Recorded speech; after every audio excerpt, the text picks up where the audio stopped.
विश्वास पूरे रजवार की ऐतिहासिक धरती से विश्वास बाबू की तरफ से 50 रुपया के आशीर्वाद, बहुत बहुत आशीर्वाद। हाँ, इनके माता पिता के पैर छू के प्रणाम बा। एक स्वर में जय भीम नमो बुद्धाय कहना पड़ा का।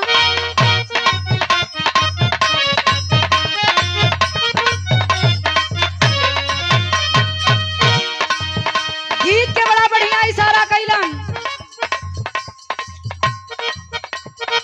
कौनो दुल्हन मेला देखे जात रहल, जैसे आज यहाँ मेला लगल बा, कले से मेला चालू है। दुल्हनिया कॉलेज की है राजा जी, हमार मन कहा था कि भीम जयंती मनावल जाता, हमार मेला देखे के बड़ा मन करत था।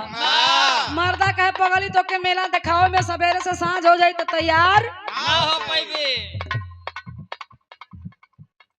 और हमारी छोटी बहन रंजना गौतम पूरे रजवाड़ की ऐतिहासिक धरती से ये 50 रुपया के आशीर्वाद, बहनी के बहुत बहुत आशीर्वाद। वो पढ़ लिख के खानदान के नाम रोशन करा और हमरे विजय लक्ष्मी दीदी जैसा नाम रोशन करा। ए भैया दुल्हनिया कहे सुना हम बस सड़िए पहिनब, बस हमके साड़ी पहने के बाद ज्यादा मेकअप मर्दा करे ऐसा का कहलिन। हाँ कहलन ठीक बा, जा तैयार होता लेके चला बस। काई सड़िया पहले पंचशील लगा ले तो जान ला हमार मेकअप हो जाए। दुल्हनिया तैयार हो चल गए, मर्दा बेचारा 5 घंटा से जो हो लेकिन बहरे मर्द आवाज का रे चलबे कि नहीं। दुल्हन निकल के कहे चला, कहे अब मेला तब उठ गए अब हम जाबो। दुल्हन कहे सुना हम तैयार कैसे भई बतावत बा।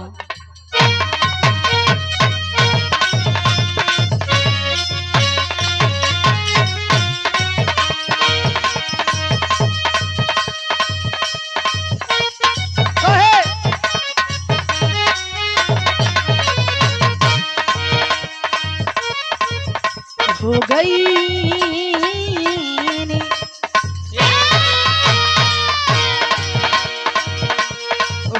नी पूरा डेकोरेट बलम, करिया ऊपर नीचे से तो बलम।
तू 2-4 बार पहनबू तब पहिर।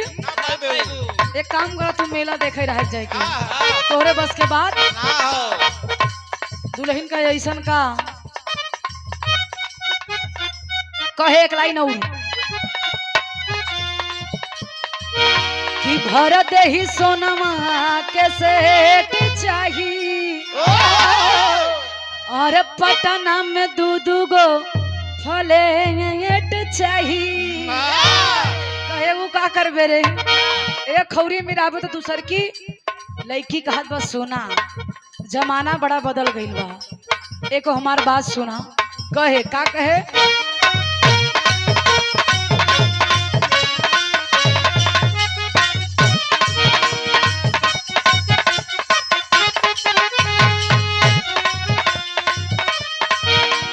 भर दे ही सोना के सेठ चाहिए, पटना में 2-2 गो फ्लैट चाहिए।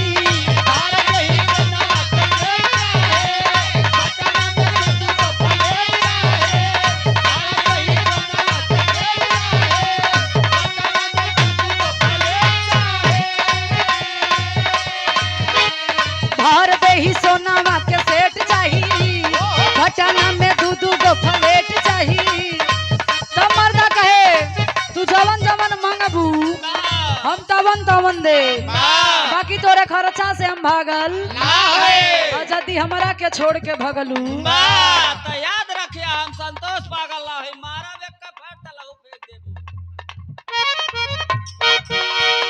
ई भूत इनके अंदर आ गई है। कहे लइका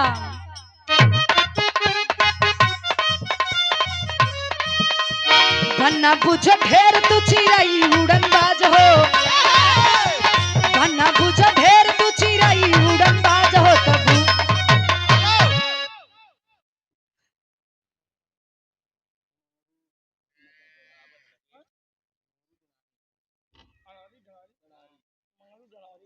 धर्म के बड़े भैया मंगरू डडारी ऐतिहासिक धरती से 50 रुपया के आशीर्वाद। मुकेश नकहरा खानदेव ऐतिहासिक धरती से मुकेश भैया की तरफ से 50 रुपया के आशीर्वाद।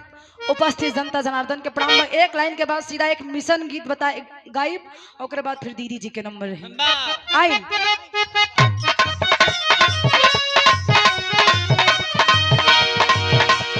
धन्ना बुझ ढेर तू चिरई उड़न बाज हो तब बुझली हमारा धाम आई रंग बाज हो।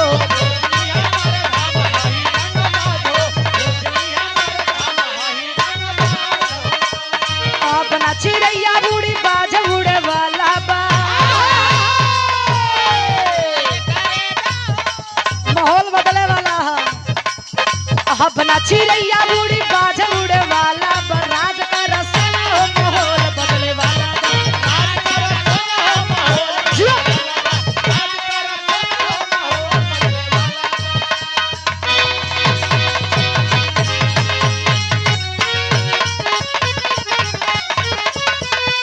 बहुत अच्छे।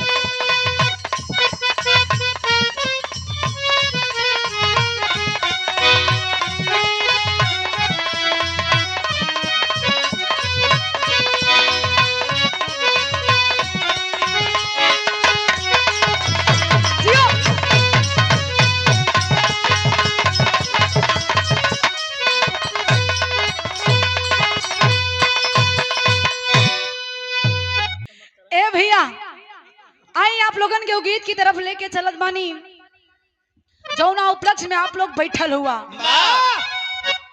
जेकर देन बाकी हमनी और आप कि कोनो गम नहीं बा, कोनो टेंशन नहीं है।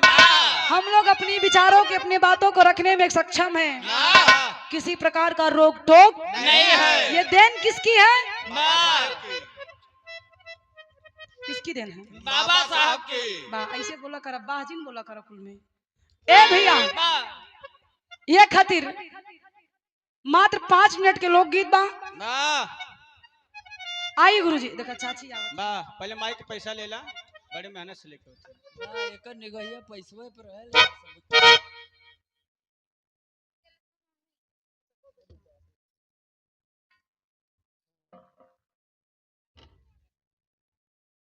ये देखिए हमरे धर्म की माता, हमरे धर्म की बड़ी बहन विजय लक्ष्मी दीदी जी के माता जी की तरफ से ये शानदार 200 रुपए का आशीर्वाद।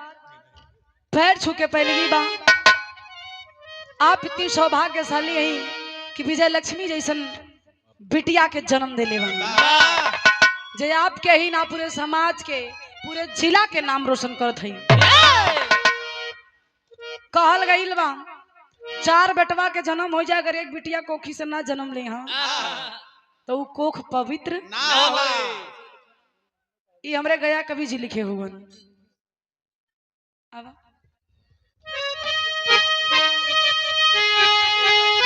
एक लाइन हम अपने विजय लक्ष्मी दीदी खातिर कहब। वाह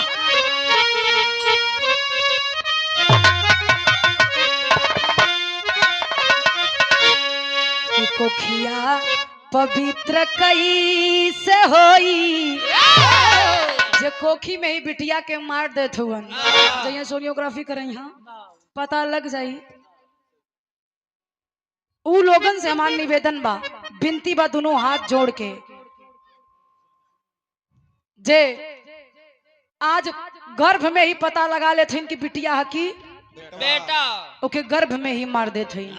लेकिन हम कहा एक लाइन हमरे गया कभी जी लिखले हुए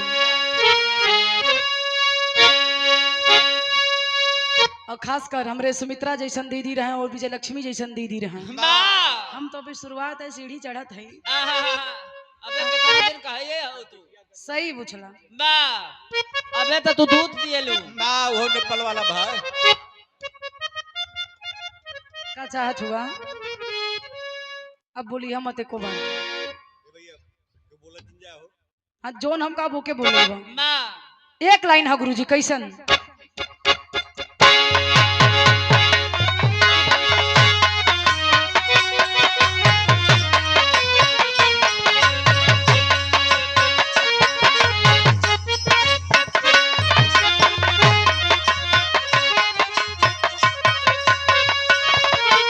कोखिया पवित्र कैसे होई,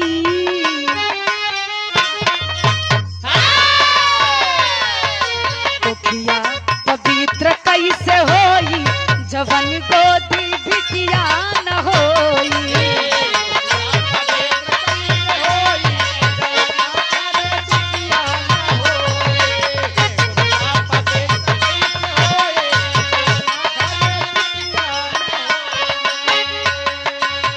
कोखिया पवित्र कैसे होई, जवन गोदी बिटिया। उमाई के कोख पवित्र ना मानल गई है। जौने कोख में बेटी के जन्म भले बेटवा के भय पे डीजे बजवाई दा, सोहर गवाई दा, बिटिया हो जाती जैसे लागत उनके मुड़े पाथर पड़ गया बा। उनसे पूछा तोरे भैया का बा, ए चाचा उनसे अगर पूछा तोरे का बा, तब चाहे पहली बिटिया रहे 4 बेटवा बात कही का बताई भला नहीं यार हमरे बिटिया भाई। सोचा बिटिया इतनी बड़ी बोझ है, लेकिन याद करो जब घरे में बिटिया रहे, बाबू खेती से काम करके आई हैं, बेटवा पानी खातिर नहीं बोलौते कहीं बिटिया 1 लोटा पानी दे वो बिटिया पानी दौड़ के ले के देता। बेटवा बोलबे ना करते देखा बेटवा का अगर एकदम बोला दे तो कहे चुप मार के बैठे रहा आवत ही लेके। बोलबे ना करते। अब कुछ ऐसा बेटवा है बियाह करे के बाद ससुरिये रह जाते हैं। वाह इनके नहीं तू कहे कि तू ससुराली में रहता का कक्का सही बात बका। हम ना जानी पागल क्यों यहाँ जानत नहीं बा। ए भैया यही से कहल गई हा कि बेटी बड़ी सौभाग्यशाली होली। वो सौभाग्यशाली घर होला जकरे घरे में बिटिया होली। मात्र 2 लाइन के लोकगीत बा, हम काटे बहुत तेज जानी थे। ए भैया आई गुरुजी लाइन बा।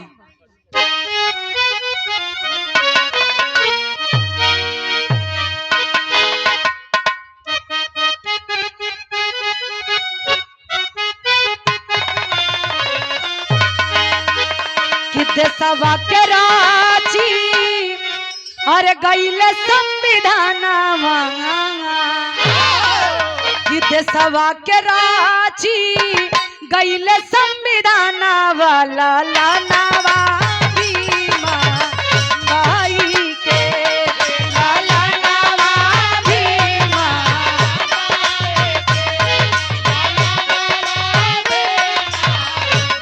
बहुत अच्छे।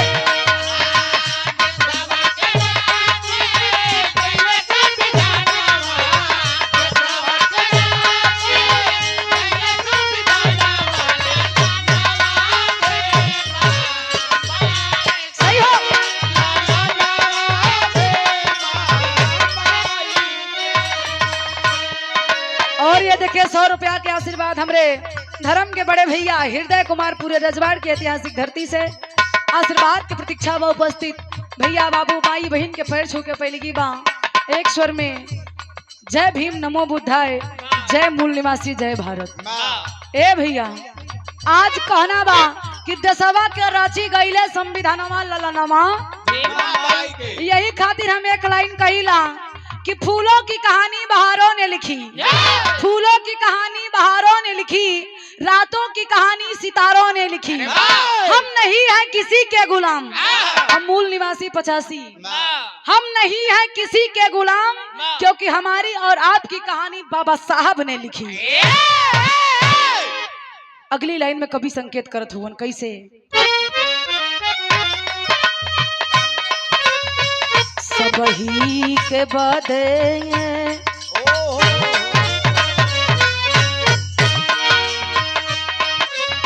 सबही के बदे दिहले बड़ी कुर्बानी।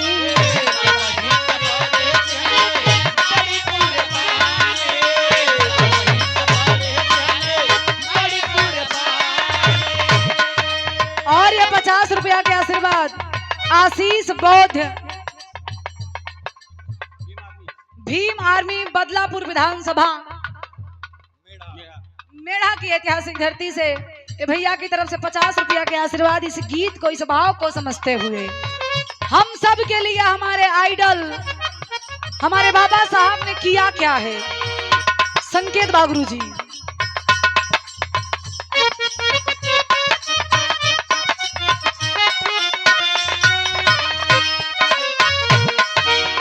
सब ही के बदे दिहले बड़ी कुर्बानी।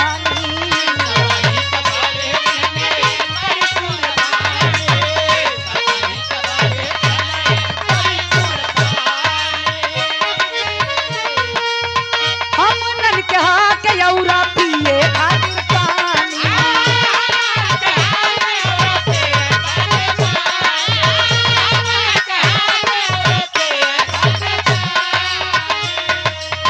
पूरा कई के गाइले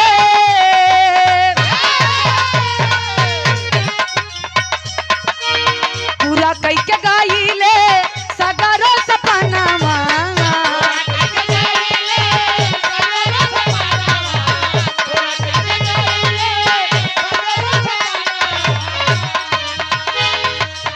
पूरा कई के गाइले सगरो सपनावा। लाला नवा भीमा भाई के लाला नवा भीमा भाई के।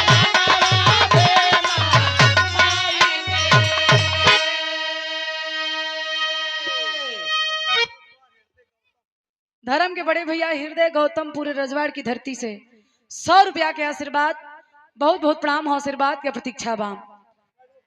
ए भैया सबही के बदे दिहले बड़ी कुर्बानी, हमनी के हक और पिए खातिर पानी। उ समय याद करा जब हमनी के अछूत चरण सीमा पे रहे। ए बाबू गोटाई में हाड़ी और कमर में झाड़ू।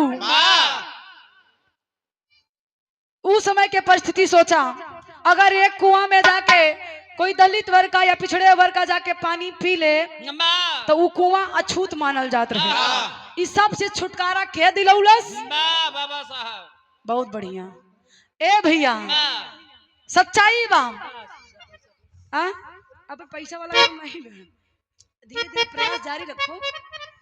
ए बाबू आज हम सब के लिए बाबा साहब ने जो करके गए हैं, अगर हम उनका दिन रात पूजा करें तो भी कम है। ये खातिर कवि जी लिखत हुवन कि रोटी की कोई धर्म नहीं, रोटी की कोई धर्म नहीं, पानी की कोई जाति नहीं। अरे इंसानियत जहाँ जिंदा है वहाँ मजहब की कोई क्योंकि यहाँ महिरे गडरिया पासी ठाकुर चमार जोन जाति बनमना ऊपर से नहीं बन के आइल है। माई के कोखिया में सब लइका रहेलन, जात पशु में बनावल गईल बा। ई भैंस है, ई बकरी है, ई गाय है, ई पासी है, ई चमार है, ई अहीर है, ई कोहार है।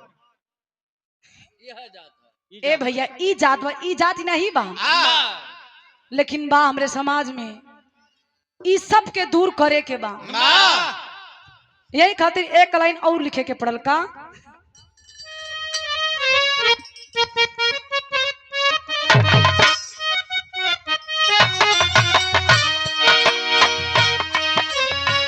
गले जवन टाई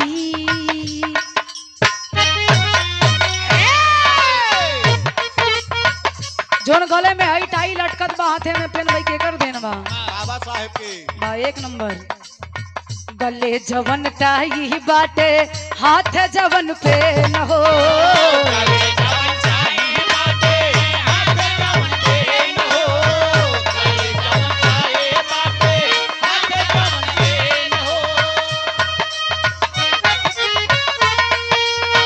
सुना ये भैया बाबू बाबा जी के देन हो।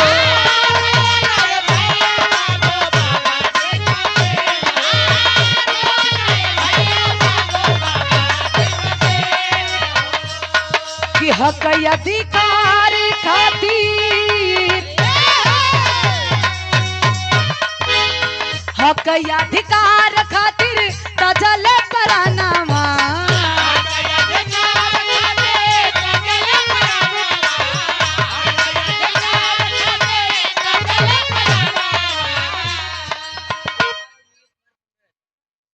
ये देखिए हमारे दोनों भाई की तरफ से पंकज कुमार और बड़े भैया नीरज कुमार, पूरे रजवाड़ की धरती से शानदार 200 रुपए का आशीर्वाद।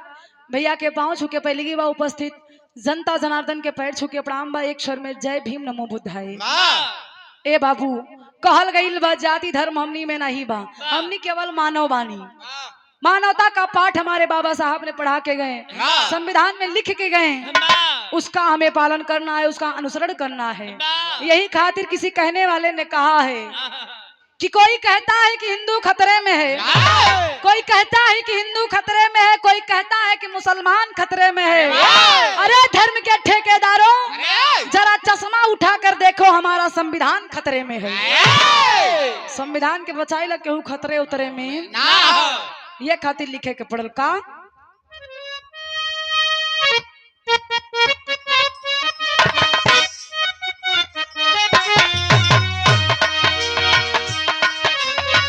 गले जवन टाई बाटे, हाथ जवन पे न हो,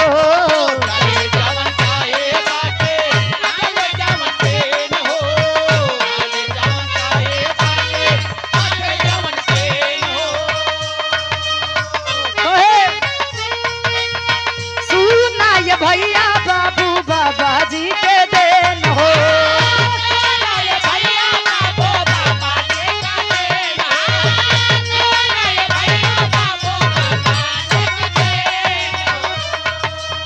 हक अधिकार बदे, हक अधिकार बदे तजल परानामा,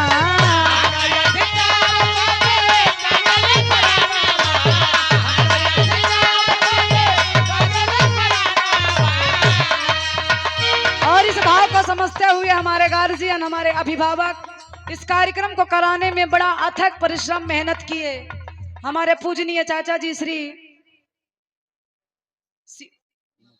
उमाकांत यादव चाचा जी पूरे रजवाड़ की धरती से शानदार 200 रुपए का आशीर्वाद, सुंदर पुष्पहार, पैर छुके पहले की बाई से ही समाज में बढ़ चढ़ के आप लोग भाग ले, एक दूसरा के सहयोग करी, सपोर्ट करी। तब लगा था कि यहाँ परिवार बा, गाँव ना था यही देखें कि पड़त बा। देखा साइड में बारे हमरे विजय लक्ष्मी दीदी और हमरे उमाकांत चाचा के कोटि कोटि प्रणाम बा। वकील साहब के बहुत बहुत धन्यवाद बा ये कार्यक्रम के सफल बनावे में। और हमारे बड़े भैया आकाश गौतम पूरे रजवाड़ की धरती से 100 रुपया के आशीर्वाद, पैर छुके प्रणाम आशीर्वाद के प्रतीक्षा है। कहना पड़ा का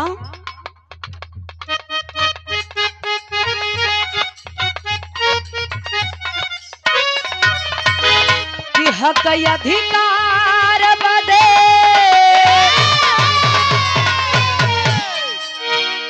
कि हक अधिकार बदे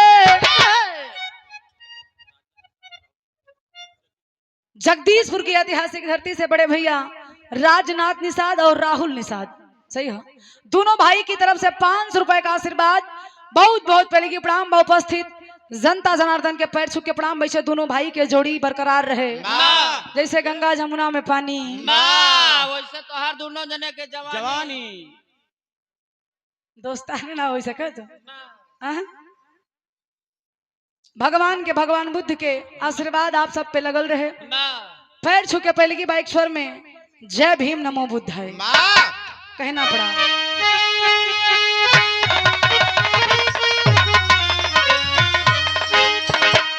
हक अधिकार बदे तजल पराना वाला लानावा भीमा भाई के, लानावा भीमा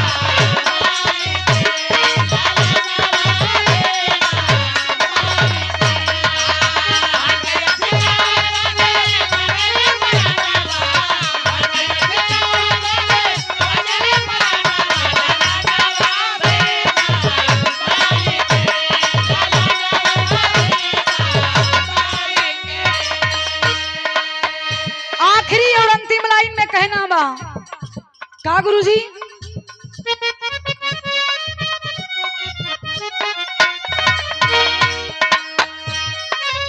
गुरु गणेश गीत लिखे बाबा जी के प्रेम से,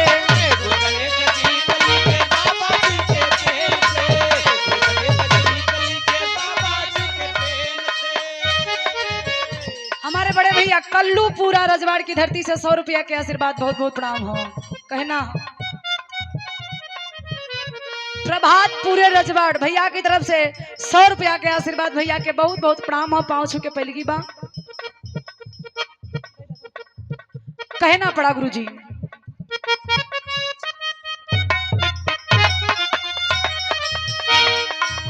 गुरु गणेश गीत लिखे बाबा जी के प्रेम से,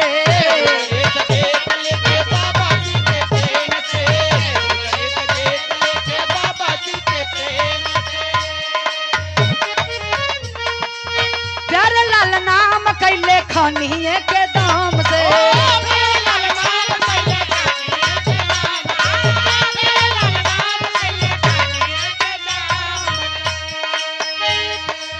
कि ज्योति यादव गाया कभी अरे छुमले चराना, कि ज्योति यादव गाया कभी अरे छुमले चराना,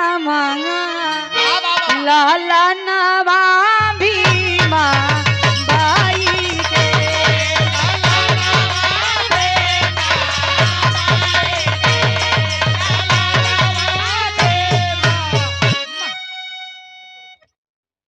हृदय गौतम पूरे रजवाड़ 100 रुपया के आशीर्वाद, भैया के बहुत बहुत प्रणाम हो। और हमारे धर्म के बड़े भैया संतोष निषाद मेढ़ा की धरती से 200 रुपए का आशीर्वाद।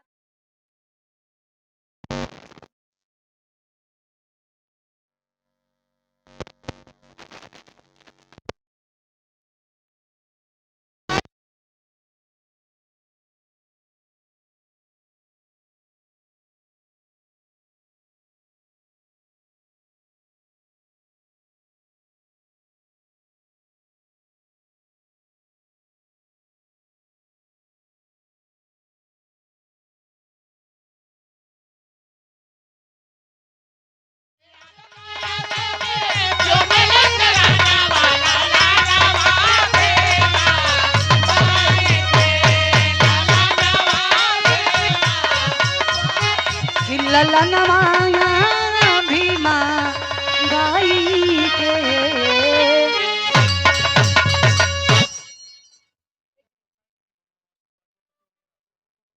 धर्म के गार्जियन पूर्णमासी प्रजापति मेढ़ा की धरती से 100 रुपया के आशीर्वाद।